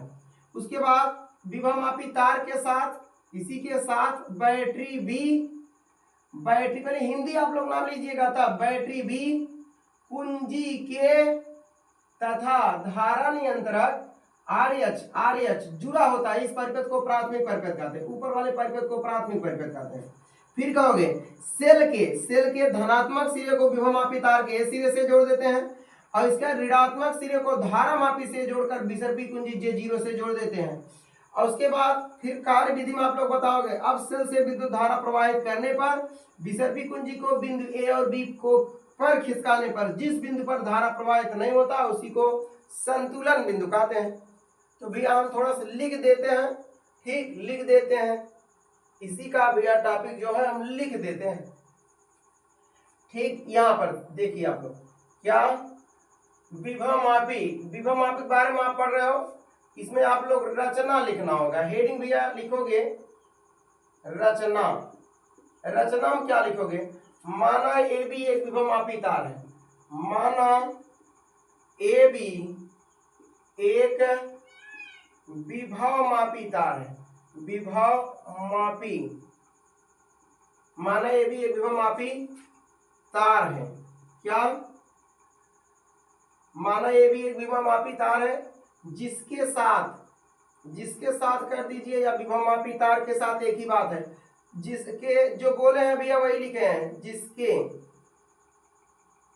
जिसके साथ बैटरी, क्या बैटरी, बी कुंजी, कुंजी के धारा नियंत्रक, धारा नियंत्रक, धारा नियंत्रक RH जुड़ा होता है, जुड़ा होता है, ठीक होता है, प्राथमिक परिपथ कहलाता है। कौन सा परिपथ भैया? प्राथमिक, प्राथमिक परिपथ कहलाता है। हो गया भैया। अब फिर कहोगे सेल के धनात्मक सिरे को विभवमापी तार के ए सिरे से जोड़ देते हैं। देखिए इसका धनात्मक सिरे विभवमापी तार के ए सिरे से जुड़ा है, यही लिखोगे। सेल के धनात्मक सिरे को यहां से लिख दे रहे हैं, सेल के धनात्मक सिरे को, धनात्मक सिरे को विभवमापी तार के सिरे से जोड़ देते हैं। क्या? विभवमापी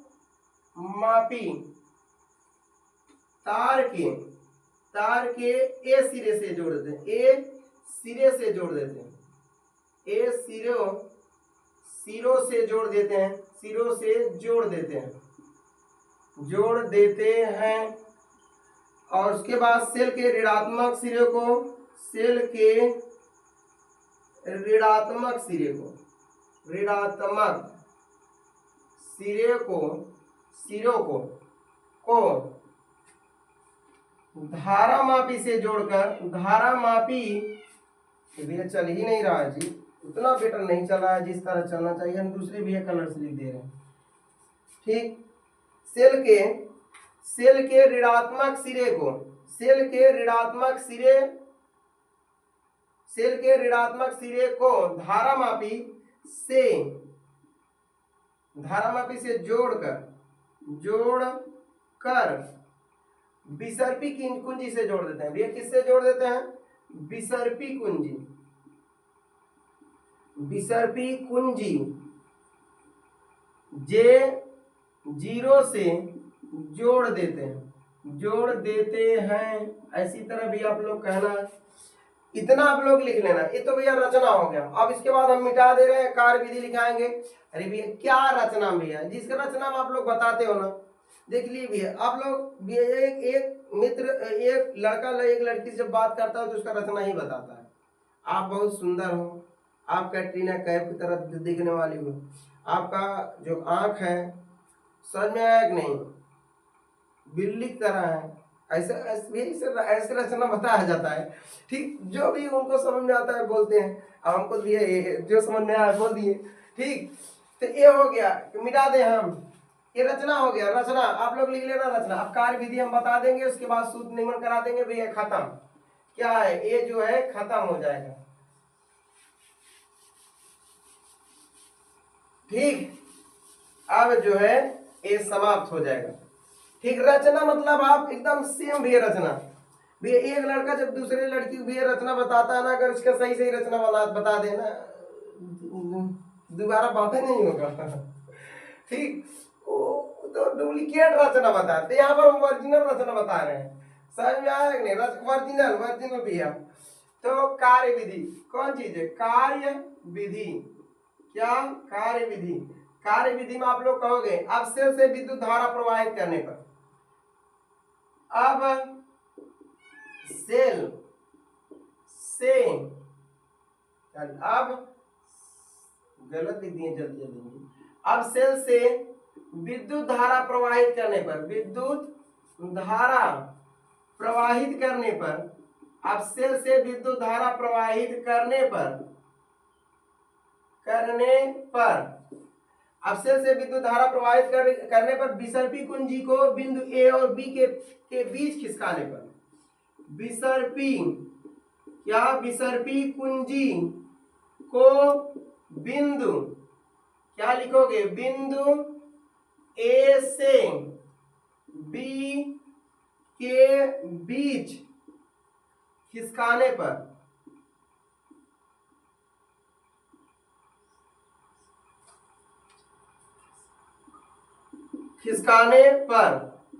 जिस बिंदु पर धारा प्रवाहित नहीं होता, जिस बिंदु पर धारा प्रवाहित नहीं होता, धारा प्रवाहित नहीं होता, उसी को संतुलन बिंदु कहते हैं। क्या भैया? संतुलन, संतुलन बिंदु कहते हैं, बिंदु कहते हैं। ठीक हो गया। अब इसके बाद पॉइंट में थोड़ा सा लिखाएंगे, प्रति एकांक लंबाई के, प्रति एकांक लंबाई के विभव पतन को विभव प्रवणता कहते हैं। ये पॉइंट भी लिख लेना, अब इतना डीपली थोड़ी बताएंगे। अब विभव प्रवणता को भैया किससे डिनोट करते हैं? के से। क्या भैया डिनोट करते हैं? के से। के इक्वल टू वी बटे एल। और उसके बाद लिखोगे शून्य विक्षेप स्थिति में, क्या लिख दे रहे हैं? शून्य विक्षेप स्थिति में, शून्य विक्षेप स्थिति में सेल का विद्युत वाहक बल, सेल का विद्युत वाहक बल, विद्युत वाहक बल बराबर हो जाता है, बराबर हो जाता है विभवांतर के। क्या भैया? विभवांतर के। शून्य विक्षेप स्थिति में सेल का विद्युत वाहक बल बराबर हो जाएगा भैया विभवांतर के, वी के। तो ये भाग है इस तरफ आएगा, गुणा के गुणे यल बराबर भी है वी। तो के गुणे यल और वी के स्थान पर आप क्या लिख सकते हो? ई लिख सकते हो गया भैया सेल का जो है विभव मापी समाप्त होता है। उसके बाद भैया ले चलते हैं अगला टॉपिक पर। देखिए बड़ा तो भैया नहीं हो रहा है, देखिए इसमें समय तो लगेगा, ठीक समय तो लगेगा। आप लोग हम कह रहे हैं भैया लिख के अगर समझाएंगे तो समय लगेगा। अगर हम कह रहे हैं अगर हमको बिना लिखे हुए अगर बताना होता तो हम ज्यादा से ज्यादा भैया 5 मिनट समय लेते हैं इस पाठ को खत्म करने में, 5 मिनट में खलास। तो भैया एक बार मिटाने से पहले, अगला हेडिंग चलने से पहले फिर रिवाइज कर दे रहे हैं, रिवीजन कर दे रहे हैं, उसके बाद आगे चलते हैं। पहला हेडिंग आप लोग बताया गया था धारा। 1 सेकंड में जितना आवेश प्रवाहित हो जाता है उसी को धारा कहते हैं। धारा का मात्रक एम्पियर होता है। Q equal to I equal to Q बटे T के स्थान 1 सेकंड। उसके बाद भैया धारा बता दिए थे। धारा के बाद किरचॉफ का प्रथम नियम, किसी भी संधि पर मिलने वाली धाराओं का बीजगणितीय योग क्या होता है? शून्य होता है, सिग्मा I बराबर 0। उसके बाद संधि की तरफ जाने वाली धारा का मान संधि से दूर जाने वाली धारा का मान बराबर होता है I1 बराबर हो जाएगा I2 धन I3 के। उसके बाद किरचॉफ का द्वितीय नियम बताए थे भैया धारा और संगत प्रतिरोध के गुणनफल के। देखिए आप लोग अगर दिक्कत हो रहा है समझने में स्थिति सर आप लोग भैया इसे कर लिए करो, सिग्मा I गुणे R बराबर सिग्मा E, ऐसे भी आप लोग समझ लियो। धारा और संगत प्रतिरोध के गुणनफल के बीजगणितीय योग उस परिपथ में विद्युत वाहक बल बीजगणितीय योग के बराबर होता है। किरचॉफ का द्वितीय नियम हो गया।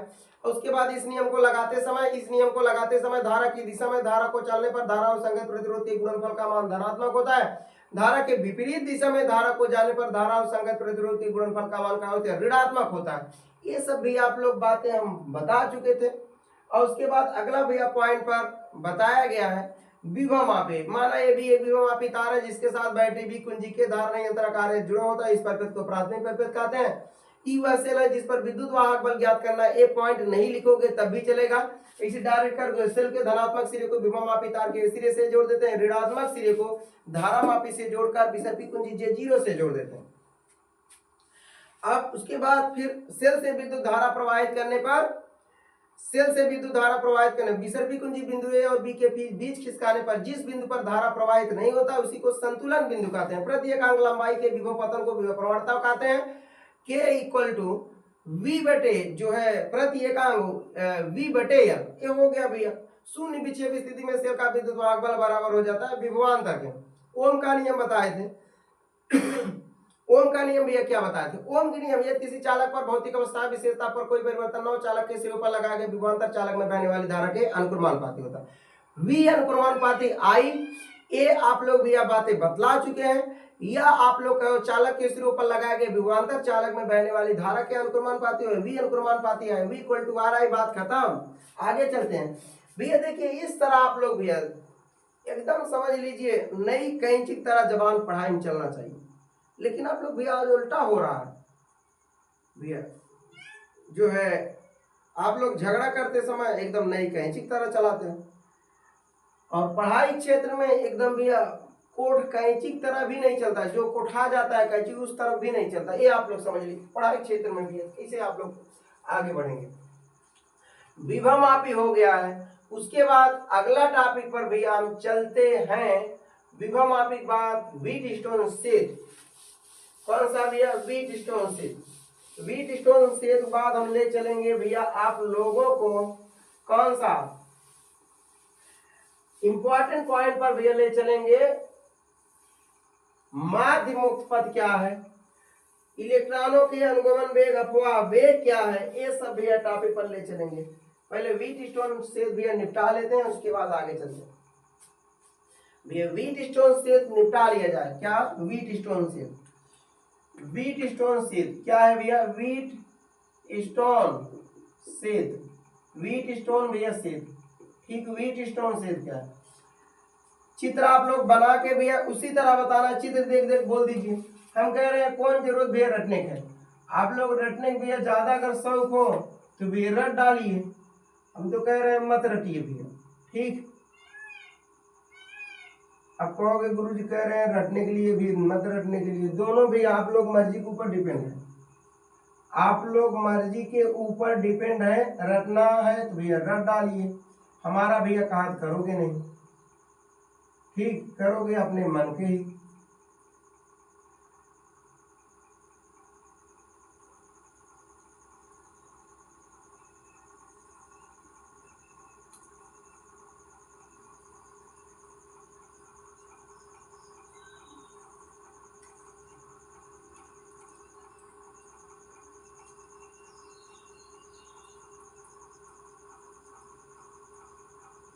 यहाँ पर कुंजी K2, यहाँ पर ये धारा मापी है P, उसके बाद Q R S, ठीक। और इतना भी हो गया, इसमें सेल पॉजिटिव हो गया, यहाँ पर कुंजी K1 हो गया, सेल E हो गया।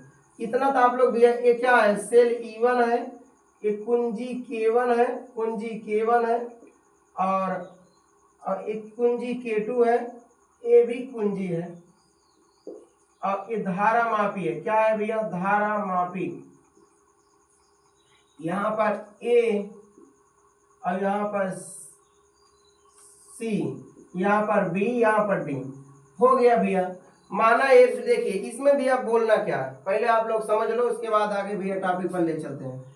यही स्थान के भैया ले चलेंगे, खत्म कर देंगे धीरे धीरे। आप लोग देखिए वीडियो भी स्टॉप करके कुछ काम करना हो कर लीजिए, उसके बाद फिर जहां तक भैया पढ़े उसके बाद भगा के ले चले चलिए भैया।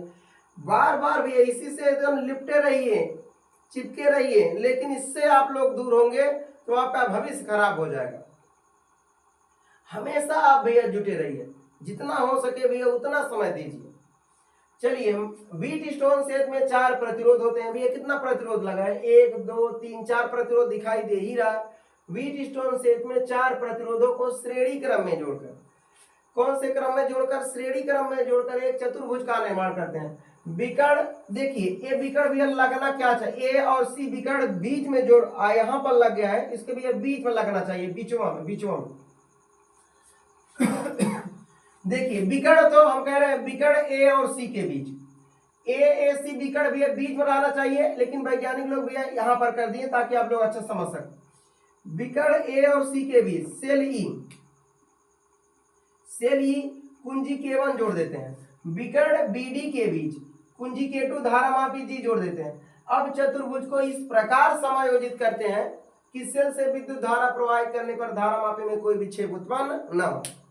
पहले आप फिर से समझ लीजिए, उसके बाद जो है हम समझा दे रहे हैं भैया, लिख कर समझा देंगे, लिख कर भैया समझा देंगे। माना देखिए ध्यान समझिए, माना ए और सी, इसमें कहोगे व्हीट स्टोन सेट में 4 प्रतिरोधों को श्रेणी क्रम में जोड़कर एक चतुर्भुज का निर्माण करते हैं। क्या भैया? व्हीट स्टोन सेट में 4 प्रतिरोधों को श्रेणी क्रम में जोड़कर एक चतुर्भुज का निर्माण करते हैं। व्हीट स्टोन सेट में 4 प्रतिरोधों को, 1 2 3 4 व्हीटस्टोन सेट में 4 प्रतिरोधों को जोड़कर एक चतुर्भुज का निर्माण करते हैं या श्रेणी क्रम में जोड़कर एक चतुर्भुज का निर्माण करते हैं। चलिए आगे देखते हैं। व्हीटस्टोन सेट में 4 प्रतिरोधों को 1 2 3 4 प्रतिरोधों को श्रेणी क्रम में जोड़कर एक चतुर्भुज का निर्माण करते हैं। विकर्ण ए और सी के बीच सेल ई कुंजी K1 जोड़ देते हैं। विकर्ण बी और डी के बीच कुंजी K2 और धारा मापी जी जोड़ देते हैं। अब कहोगे गुरुजी विकर्ण तो हम जान रहे थे, अभी विचलन में आप तो बोल रहे हैं। देखिए विकर्ण भैया यही होता है, ए बी और उसके बाद सी डी, इसमें 2 विकर्ण है, एक ए एक ए। अब हम बोल रहे हैं भैया विकर्ण ए और सी के बीच तो बाहर है भैया। हाँ बाहर है, लेकिन वैज्ञानिक लोग भैया ये अंदर ही रहता है, लेकिन आप लोग समझने के लिए बाहर कर दिए हैं ताकि आप लोग समझ सकें। अब इसमें भैया ठेल देते ए भी समझ भी नहीं आता। तो माना देखिए व्हीटस्टोन सेट में 4 प्रतिरोधों 1 2 3 4 प्रतिरोधों को श्रेणी क्रम में जोड़कर एक चतुर्भुज का निर्माण करते हैं। व्हीटस्टोन सेट में 4 प्रतिरोधों को, व्हीटस्टोन सेट में 4 प्रतिरोध, देख लीजिए समय देख रहे हैं भैया, सुबह भी हमको कोचिंग भी पढ़ाने जाना है, अब इस समय लेट होगा ना। व्हीटस्टोन सेट में 4 प्रतिरोधों को श्रेणी क्रम में जोड़कर एक चतुर्भुज का निर्माण करते हैं। विकर्ण ए और सी के बीच सेल ई कुंजी K1 जोड़ देते हैं और विकर्ण बी और डी के बीच कुंजी K2 धारा मापी जी जोड़ देते हैं। अब चतुर्भुज को इस प्रकार व्यवस्थित करते हैं कि सेल से विद्युत धारा प्रवाहित करने पर धारा मापी में कोई विक्षेप उत्पन्न न हो। समझ में, धारा मापी में कोई विक्षेप उत्पन्न न हो भैया, धारा मापी में कोई विक्षेप उत्पन्न न हो। तो आप लोग रचना में हम जो भैया बोल रहे हैं आप लोग लिख सकते हो। देखिए हम धीरे धीरे बोल दे रहे हैं, अब लिखना भैया जरूरी नहीं है, हम धीरे धीरे बोल रहे हैं, आप लोग धीरे धीरे करके लिख लो। ठीक, व्हीटस्टोन सेट में 4 प्रतिरोधों को श्रेणी क्रम में जोड़कर एक चतुर्भुज का निर्माण करते हैं। तो लिख ही दे रहे हैं आप लोग भैया, डिस्टर्ब होगा भैया, लिख ही दे रहे हैं, क्या भैया लिख दे रहे हैं। व्हीटस्टोन सेट में यहां से रचना लिखे तो ज्यादा सही रहेगा भैया। रचना व्हीटस्टोन सेट में क्या, व्हीटस्टोन सेट में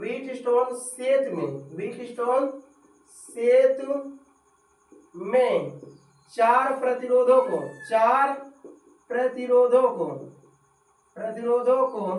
श्रेणी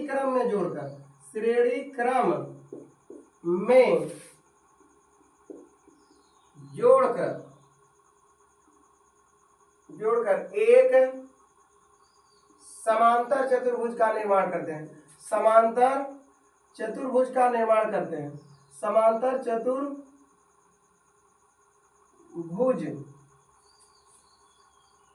चतुर्भुज का निर्माण करते हैं। क्या भैया निर्माण करते हैं, क्या निर्माण करते हैं। व्हीटस्टोन सेट में 4 प्रतिरोधों को श्रेणी क्रम में जोड़कर एक समांतर चतुर्भुज का निर्माण करते हैं। विकर्ण लिखना पड़ेगा, विकर्ण ए और सी के बीच सेल ई और कुंजी K1 जोड़ देते हैं। विकर्ण देखिए ध्यान से, विकर्ण ए और सी के बीच, देखिए ए यहां पर है, सी यहां पर, इसके बीच सेल ई कुंजी K1 जोड़ देते हैं। अब विकर्ण बीडी के बीच, विकर्ण बी और डी के बीच,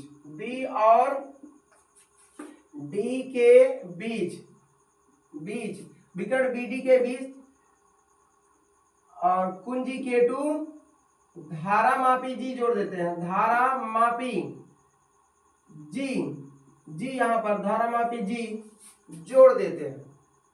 क्या भैया, धारा मापी जी जोड़ देते हैं। क्या जोड़ देते हैं। अब चतुर्भुज को इस प्रकार व्यवस्थित करते हैं। अब समांतर चतुर्भुज को चतुर्भुज को इस प्रकार व्यवस्थित करते हैं, इस प्रकार व्यवस्थित करते हैं,